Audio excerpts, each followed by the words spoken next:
to last here and go all the way out, or is above the course? Yeah. Okay, there's two different points here. This is the perpendicular between the legs, and what the rule says is that once the boat is on a separate leg, on two different legs, then the course must be consistent with a proper course. Okay. So in this situation, once this boat's gone past the perpendicular, so cut the line there, that's cutting the line. This boat, wherever she is, must sail, and it must be consistent with the proper course. So in the absence of the other boat, what would she sail?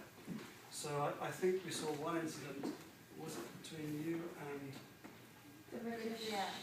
British, where they went up quite far before they tacked, and then we saw them tacking. There was no flag, and we decided if there had been a flag, it would have been green.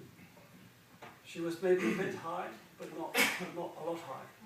Again, the umpires would judge it quite broadly. They'd want to be certain it was definitely over. I mean, the wind conditions at the top of the mark, as you know, they were pretty shifty. So you could allow for a shift against you. But she's not allowed to.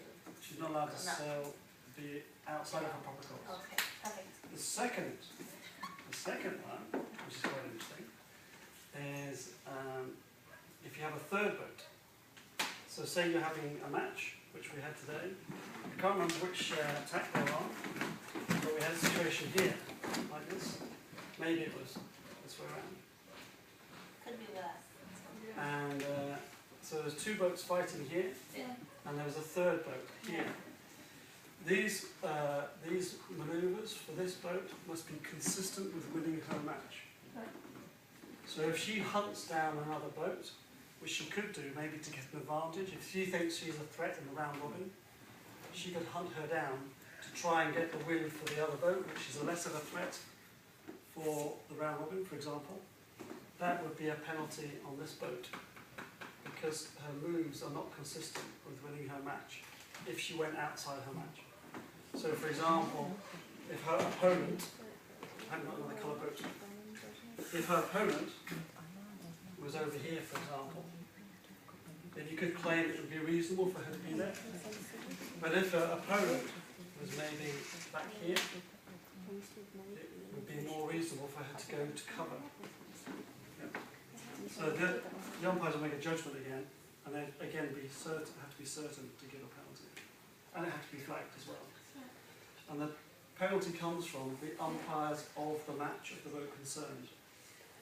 So if it's this umpire looking after red and green, the penalty for green would come from that umpire, not the other umpire. I know we've asked about this in another regatta, but does that umpire actually have to see the situation, or is it enough that you call on the radio and say that we want a blue flag on your... Normally the umpires teams work as a team. So if it was an umpire of this match and they felt there was a rule infringement, they could, if they have good radio contact, call the other umpire and say, please give your green boat a penalty.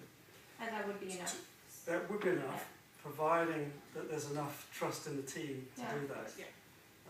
We've had a situation, I was going to say I have, but it has happened where a penalty's been passed on to another umpire to give. They've given the penalty, and then it turned out that it wasn't a penalty. And that's quite embarrassing for the umpire that gave the penalty.